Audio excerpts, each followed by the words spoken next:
Богатството на плачката корија со вода пред се чувствува не само во пониските соседни села, туку и во Охрид. Чистата планинска вода од Плачанската река дозволи да се постават неколку валајци и воденици во атарот на селото Речица, Свињиште и Опеница, но и да наводнуват дел од Коселското и Лакочарајското, односно Охридското поле.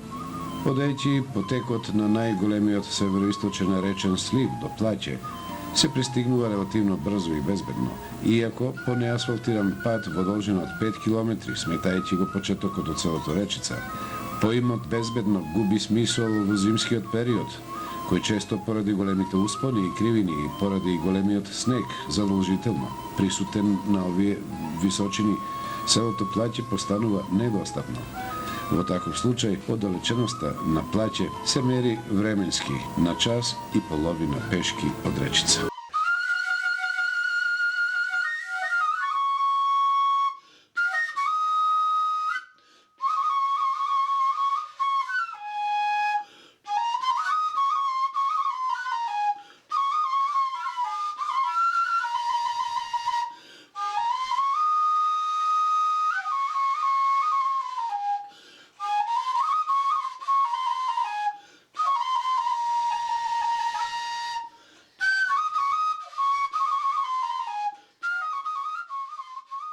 И колку да е неговото обкружување богато со вода, Плаќе денес безмалку е жедно. Единствената чешма, која на некој начин представува символ за сред селото, често пресушува. Скоро секоја година во летниот период, викаат, тоа и се случува последните децении во споредба со некогаш кога покрај главните уште 4 дулци бликале од вода, но и по илиштето за стока, оддалечено само неколку чекори од главната чешма. Своевремено сред селото било исполнето со моми и невести, водарки, тежнејќи притоа кон полово задржување. Тие биле во прилика полнејќи вода да се погледнат во огледалцето поставено на сред главната чешма или да се послужат со импровизираната чаша, секогаш сместена во долапите од чешмата, за да ја угасат жетата. Се разбира, за плавење на лиштата се чекало на ред. Само на таков начин произлегле легендите за Плачкото средсело, на кое, помеѓу другото, се знаело често да се запее и заигра, нарочито за време на празник.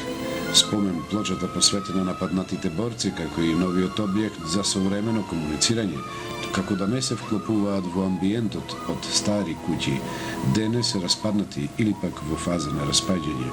Второто по важност собирно место за сите плаќани важел просторот помеѓу училишната зграда и селската црква Свети Илија, додека прво спомнатата темелите одваја држат. Со црквата работите стојат поинаку, благодарение на духовните грижници. Тоа се одржува, па дури и доградува. Минатата година, токму на ова место, се собраа сите за символично да ја обележат 100 годишнината од нејзиното возобновување. Со оглед на некогашната негрижа, добар дел од фреско живописот е уништен. Зачувани се неколку стари икони, а и иконостасот потекнува од тоа време. Прераскажувањата потврдуваат дека истата е возобновена на темелиот стара црква. Денес во процесот на одржување и во списокот на донатори влегле голем број на луѓе, плаќени во главном, родени во Плаќе или пак само потеклото, односно своите корени ги влечат од Плаќе. Самиот раст на донаторскиот список, како да не подсетува на поимот враќање, можеби од таа причина се појавија неколку новоградби, но не во облик на постојани живеалишта, туку во облик на викендички. Плаќани веруваат дека тоа е единствениот начин селото да не биде бришено од географската карта.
Посматрајќи ги истите, и кај патник намерник влева чувство на надеж. За жал, паралелно со нив, стојат и старите, изнемоштени и разрушени куќи, кои излегуваат носталгично многу посилни од новите објекти.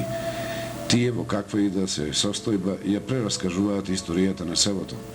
Токму денешното време за нив ќе важи како дел од пеколот, што ете, ние одлучивме да го поминеме заедно со вас.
Очеличеното дрво како реакција на тежината од снегот, луѓето, нарочито охриѓени, го прогласиле погодно за користење на кровната конструкција од чаршиските куќи. Нарекувајќи ги како платици, наскоро надалеку се слушнало дека токму некаде 20 на километри североисточно од Охрид може да се обезбедат во поголема количина.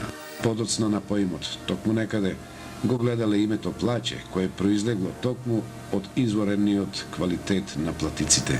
Поинаку кажано, охриѓани биле тие кои му го дарувале името на ова село. Денеска убо е за денешно време, а по старото време мачно многу го поминавне. Со раце, со жетва, со вршење, со којни, со луѓето, децата в раце носи, па оди по планина да бериме житото. А денеска убо е, малце пари немаме по сиромашко, ама пак убо е денешното време. Али многу мачно тога беше. Тога и немаше стока. По 20, по 10 овци си има. Едино дедо еден има в насте, тој појќе држеше стока тогај и Глигор еден се викаше, а село беше за богато до 90 куќи. Од 90 куќи сега уште 2-3 куќи за нас има живееме. Сите бегат, летно време ида, а зимно си бегат долу, си имат куќи. Ние со домаќинот Љубе овде си живееме. Редовно децата ни се населени. Не викат, ама не иде старото тука да се преселиме. Така си живееме, речи си тука. Со маќи живееме. со стока. И ден денеска немат пари 6 мина. И раниме не сме запослени ни децата, ни син ми, ништо. Имам 5 деца, 3 чупина и 2 машчи. Не се запослени на работа. Шо правиме? Да се преселиш, треба да живкараш. Пара нема. Од никаде. И така сме останати со троопчина, со гојдивчина, бе крави, држиме тоа. Со тоа се бавиме сега. Продавница во село немате? Не, немат. Немат продавница, ништо, од окрит, инуш месечно, ако поиш некош или пиешке, ма не се носит враце, дури твака кола, некој да ни донеси, да живееме за цела зима, ако се снабдиш брашно да си зиеш, а иначе не можеш. Водовод немате, тоа значи дека селската чешма е единствен изгаснувач на жет. Да. Немаме водовод, ништо, само чесмава и летно време секнуват, а зиметро идет, а летното секнуват. И војде немаме и стокава кај да ја напиеме, далеко име, таму на Бразин, ко викаме на Рудина, таму да ја напиваме стоката, оиме мачни. Затоа многу. Еве забележавме ново изградени објекти, дали тоа важи како надеж за селото Плаче, дека ќе му се вратат? Летно само се враќат, а зима не идет никој човек, ако си идет некој налов да дојдат, арно. А лето идат нон-стоп, сиве виќаници сидат. А зима, само еден сват имам и ние овде живееме, 2 куќи за зимата. Друг нема никој. И тешко муабет сега со луѓето, неќе да прави толку муабет никој. Сега поне е милослив народот, тога многу си се имавне, си се поштувавне луѓето. Убо си живеевне. Ние викаме Господ нека ве поживее, меѓутоа вие сте стари, изнемоштени, еден ден ќе ви биде потребна дури и медицинска помош. Не дај Боже што ако се случи тоа сред зима. Имаме и враце носено таму долу под село Кујдиш, имаме враце со дрвја ги имаме носено, по дотука брза помош ако дојде нешто да го срини, зато патов, зато го бараме ние зима да ни се рини, затоа е тешко, ако не можеш и ќе си умриш овде, тешко, затоа излаз нема. Нема. А летно иде твака летото, да порачеш да не може човек ќе дојде. Тревие собираме и печурки код имат, ова година не се родија, а код имат собираме и иде тука печурки в село, ќе зеј печурки веќе, зејш некој динар, например. И од Сиренцево, сега од Сиренцето, од јагнината бери ќе тврси, ова држава, убаво си живееме, тука ќе да си не откупат. А имаме за 5 јагнеа терано у Окрит и назад ќе вратеше порано. Уште пред Македонија кога се расипа. Тога е тешко живеем, не можеше да продеш, а сега убаво идат. Колку толку ќе дојдат и земат овде пролета, ќе се распушти патот, ќе продаеме и од Сиренцето и од јагнината така ќе живкараш. Колку толку 2-3 да имаш ќе се дават се убаво. Дали се присетувате на времето кога училишниот двор беше преисполнет со деца, ученици? Да. Се сетуваме многу, децата сите ми учеа овде, школа имаше. Ево, ова каменава школа овде беше. И навечер одевне ние нешто да научиме, тие постарите што не наваќаше за денско, навечер учевне учителите, женски, маски, да ја учија, например. Убаво се учеше, тогаш се онад беше, убаво беше живота. Само сега ете си бегат децава, кој Ресен, кој Окрит си учат, не седите овде, немат. Човек немат ни продавница, ни школа, ни шо ќе ти се. Младежот не стоит. Јас имам еве син вечер ќе дојд, недела си одви со децата, не седат овде, не работат тие. Не ни рече овде убаво живота, таму имат луѓе, пубаво си живеат, во Ресен, во Окрит, вели, пубаво си имат, ама ние, кој не излеви стариот, што ќе преш? Ќе си живкараш тука, ќе седиш. Тука да си... Наспрем училишната зграда, која што е на распаѓање, после изгледа колку толку се води грижа за селскиот храм Свети Ѓорѓија, како забележавме, веќе се направени нови објекти, црковни објекти, а и самата црква Свети Ѓорѓија е добро одржувана. Раскажете ни малку за самата црква, ако воопшто нешто знаете, од кога потекнува и како успевате барем за тука да вложите малку труд и средства. Ами, тука е поправене црквата, населени весиве дојдо и одувде, јадење, педно јадење дававне, кој со работа помагавне, педен ден, 2-3 ќе одевне ќе поможевне и така да ја направиме тие објектот во црквата.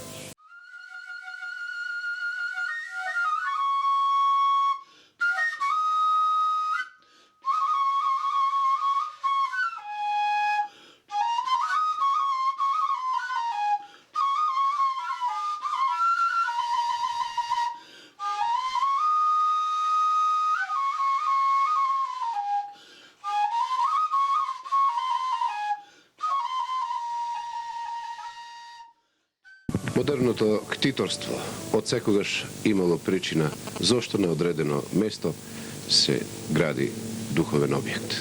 Таков е и случајот со господинот Ѓорѓиовски Смиле, кој што ни помалку ни повеќе, туку таму кај што најмалку има народ, во атарот на селото Плаќе, ја изгради Света Недела. Добро дојавте во емисијата на телевизија Морис, господине Ѓорѓиевски. Hvala, благодариме. Јас веќе реков дека на некој начин модерното ктиторство има одредена причина. Што вас ве наведе токму овде да го воздигнете и возобновите храмот Света Недела? Вака, прво да ви се заблагодарам што дојдовте. Први сте од медиумите Морис кои присуствувате кај нас. Други медиум до сега не е стапнат и ќе ви ги објаснам причините како дојде до градење на овој свети храм. Јас по сон ми се јави да градам храм, да поставам само крст и една икона, колку да се обележи местото, дека на ова место постоело уште од 7 век исто така црква Света Недела, али со тек на времето таа црква е изгубена и по тој сон јас што го видов не бев обврзан да градам храм, него да ставам само еден крст и една икона, колку да се обележи местото да се не заборави. Мислам јас така го ценам и толкувам. Јас мислејки дека ако ставам само крст и икона, не ке можат луѓето каде да запалат свеќа под ведро небо и тие работи, и јас одлучив да оделам све што можам и да го изградам овај свети храм, така прикладен колку што можев, се борев да го направам и да биде што поубаво за нашата православна вера, да може каде да запали свеќа и да се помоли на Бога.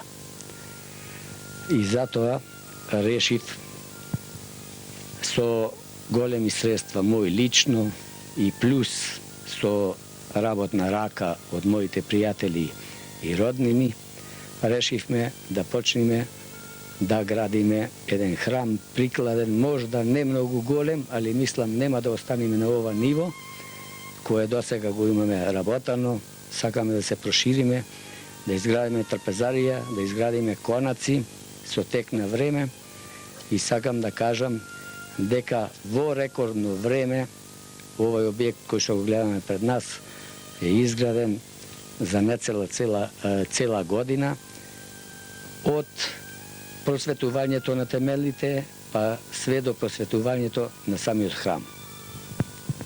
Викате дека токму на ова место постоела стара црква под исто име.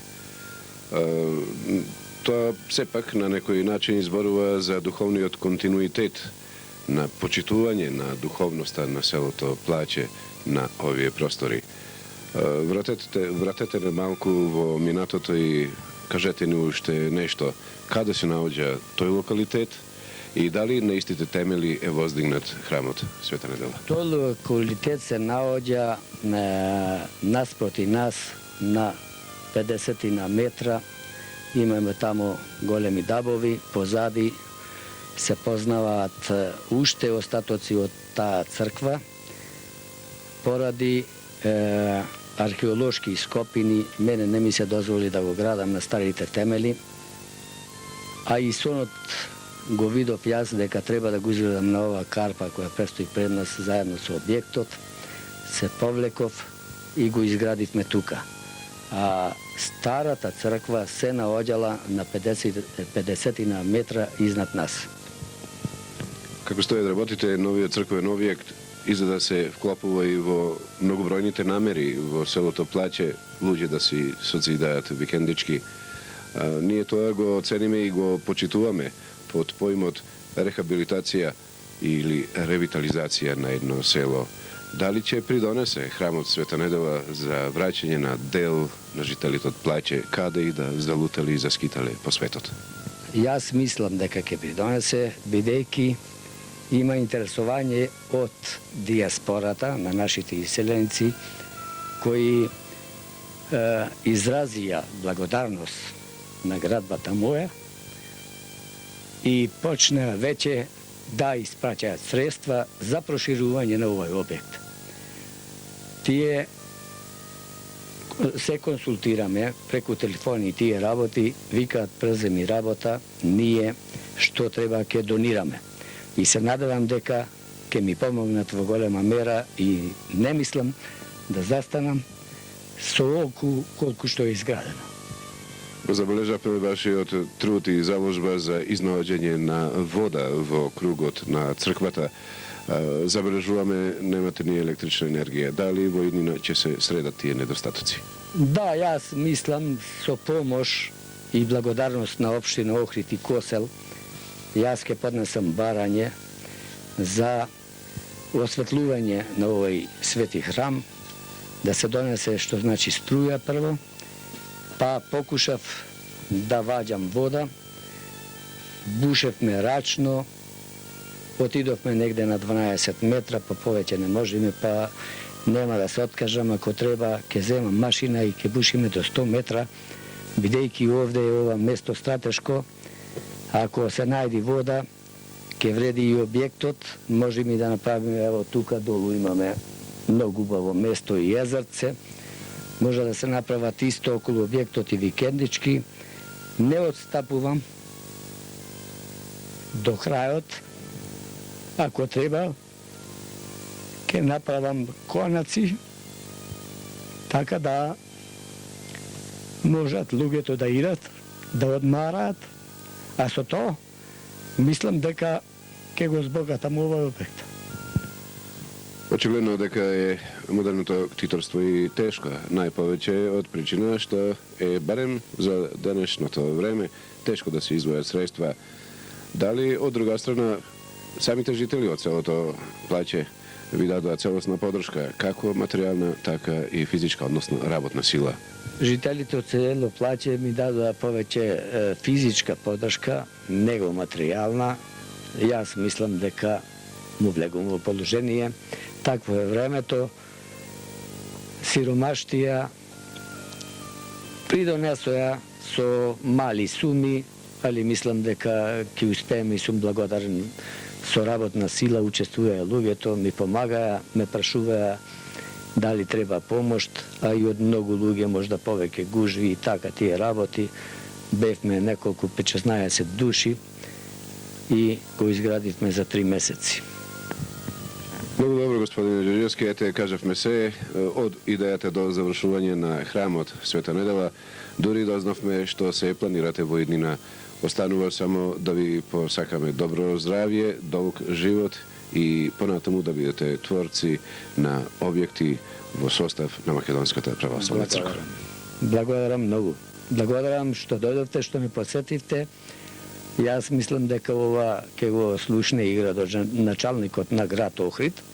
Па така јас мислам, барем за струјата не ни е многу далеку.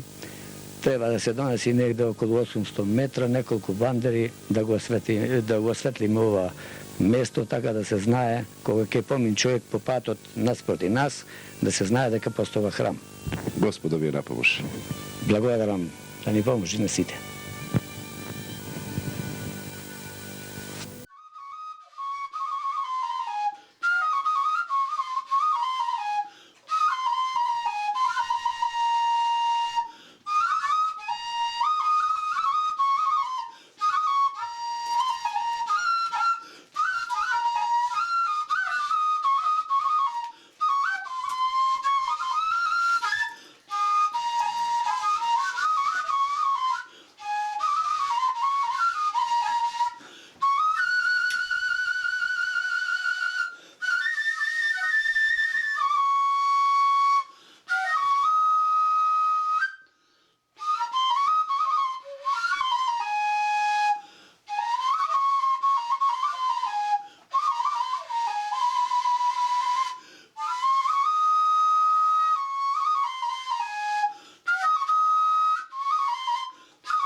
Од секогаш имало овци во селото Плаќ, а ги има и денес.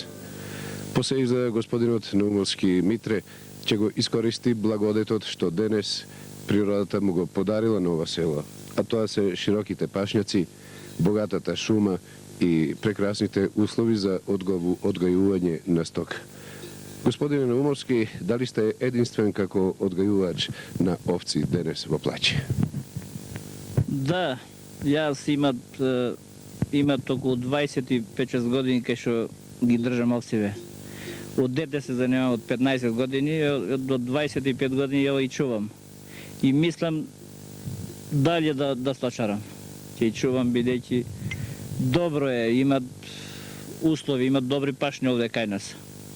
Морам да и држам. Иначе на друго место кај ќе одам. Како и да е, на друго место ќе предизвика поголеми трошкови од чарот. Да, Кажете ми, сепак станува збор за 500 овци кои што на некој начин треба да се обработуваат и да се творат нивни производи. Ние веќе слушнавме дека плачкото сирење е на цена. Колку го произведуват и наидувате ли на потешкотија за пласман на истото? имам пласман за сирење, но не е проблем за мене. Имам пласман. Дека квалитетот секој го бара, што имаш добро сирење, секој ќе те барат. Има пласман. Сирењето не е единствен производ од овцата. Што со другите благодети што таа ги дават, например, што е со волната? Со волната добро ја откупувате, волната е земет, само волната добро, не е толку платена. 20 динари по килограм, тука така. Од друга страна, овците се пак носители на подмладок. Поимот јагне денес за Македонија значи многу. Што е со нив? Со јаганцата имат овие едно 4-5 години, добро имат пласман. Државата убаво и плаќат, јаганцата пари дават и убава цена и плаќат, пари плаќат во готовина. Добро е. Природните ресурси на селото Плаќе дозволуваат не да се десеткува во позитивна смисла на зборот. Тоа го мислам 10 пати повеќе овци да преживеат на овој терен отколку што ги поседувате вие. Дали размислувате на проширување на фондот овци во селото Плаќе? Сакам да го проширам сточарството, ако ми помогне државата со половни кредити да земам, сакам да и правам до 1000 овци. Зимата долго трае во Плаќе и сигурно е дека обстанокот веќе е прашање за овците. Каде во текот на долгата зима и што се случува со вас и со овците? Во зимата ги носам во долу, во Лакочари, таму имам шали држам, преку зимата, а преку летото и држам на Пласката планина горе и носам, бидејќи таму имат подобри услови, подобри пасишта имат и така.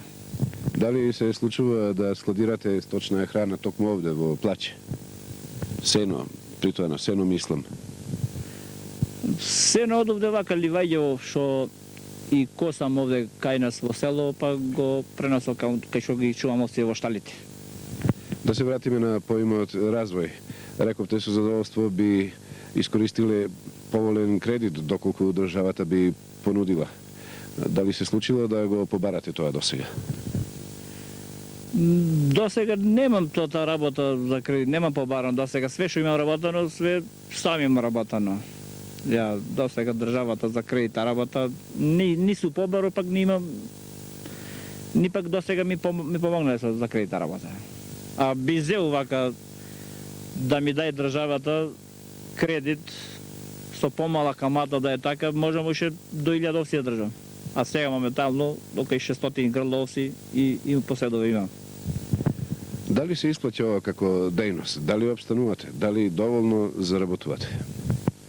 Добро е. Овие едно 5 години добро, јаганцата се платени. Добро е.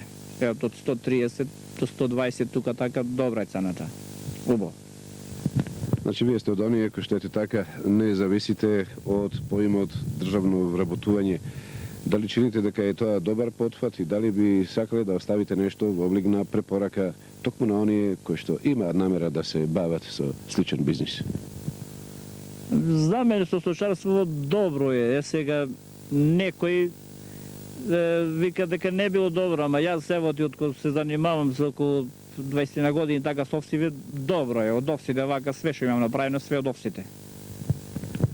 Какви такви станува збор за души, овој пат 600 души, мислам на овците. Еден човек не може сам да ги подкрепи, да ги напои и да ги потхрани. Кој се ви помага во бизнисот? Не може. Понапред кога беа децава мали мои, клавав по двајца, тројца офшари, со офшари работев.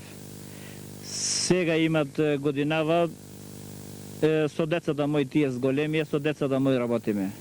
Двајца сино има и ја и жената, со ним работиме.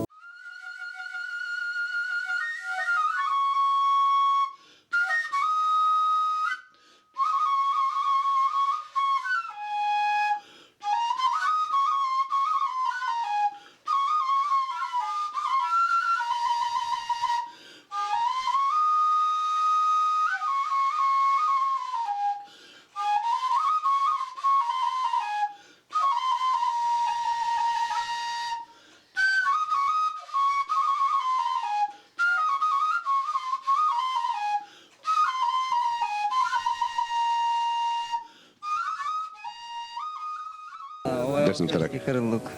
А зошто тој служи? Веројатно за командување на овците. Тој служи за командување на овците, да запреш, да фатиш со тоа, служи може да ја фатиш за ногата одма.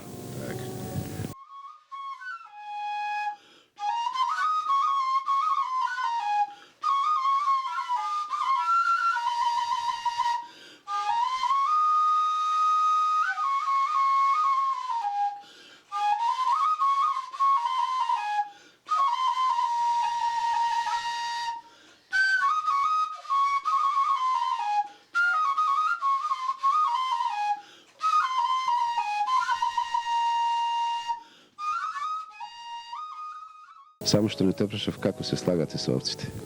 Да се слагаме со овците, ќе му викниш, ќе запреш кога ќе бегат. Иначе вака си стојат, ќе си лежиш, ќе си одмораш. А ова прекрасно интелигентно куче, жолто беше по боја преска го имавме на кадарот, како се викаше?